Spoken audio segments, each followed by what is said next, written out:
Media pembelajaran sistem peredaran darah manusia. Materi yang akan kita bahas pada materi ini yaitu apa itu sistem peredaran darah, organ peredaran darah besar, dan peredaran darah kecil. Sistem peredaran darah. Sistem peredaran darah adalah suatu sistem yang berguna untuk menyalurkan berbagai zat penting seperti nutrisi dan oksigen dari jantung ke seluruh tubuh.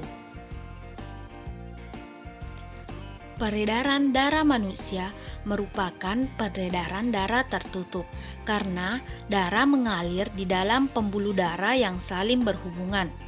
Peredaran darah manusia juga biasa disebut peredaran darah ganda karena darah mengalir ke seluruh tubuh dengan melewati jantung sebanyak 2 kali.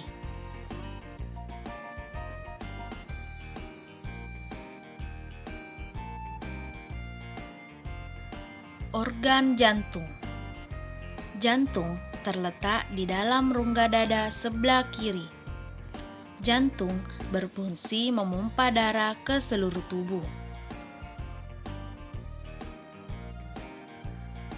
Jantung manusia terdiri atas 4 ruang, yaitu serambi kanan, serambi kiri, bilik kanan, dan bilik kiri.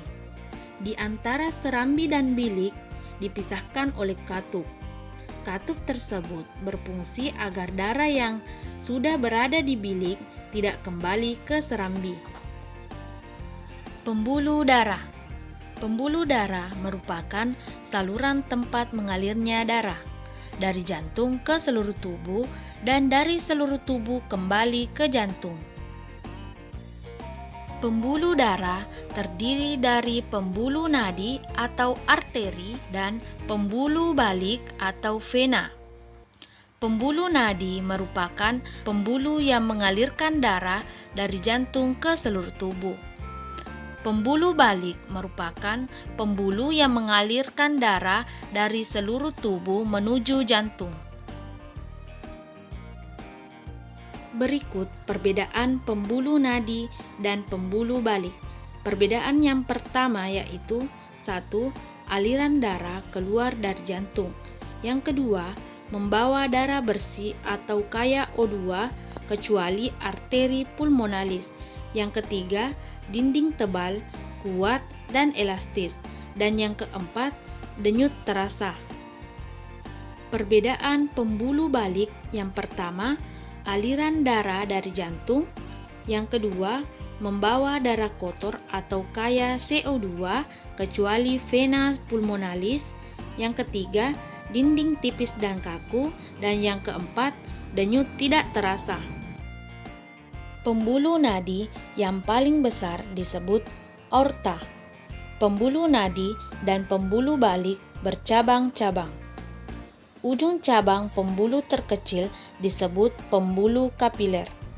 Pada pembuluh kapiler inilah terjadi pertukaran oksigen dan karbon dioksida. Tahukah kalian panjang seluruh pembuluh darah manusia jika dihubungkan dari satu ujung ke ujung yang lain dapat mencapai sekitar 160.000 km. Fungsi organ peredaran darah. Serambi kanan berfungsi menerima darah kotor atau darah kaya CO2 dari seluruh tubuh. Serambi kiri berfungsi menerima darah bersih atau darah kaya O2 dari paru-paru. Bilik kanan memompa darah kotor atau darah kaya CO2 dari jantung ke paru-paru. Bilik kiri memompa darah bersih atau darah kaya O2 dari jantung ke seluruh tubuh.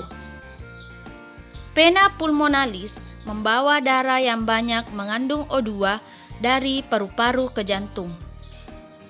Arteri pulmonalis mengalirkan darah yang banyak mengandung CO2 dari jantung ke paru-paru. Paru-paru berfungsi sebagai penyuplai oksigen ke dalam darah.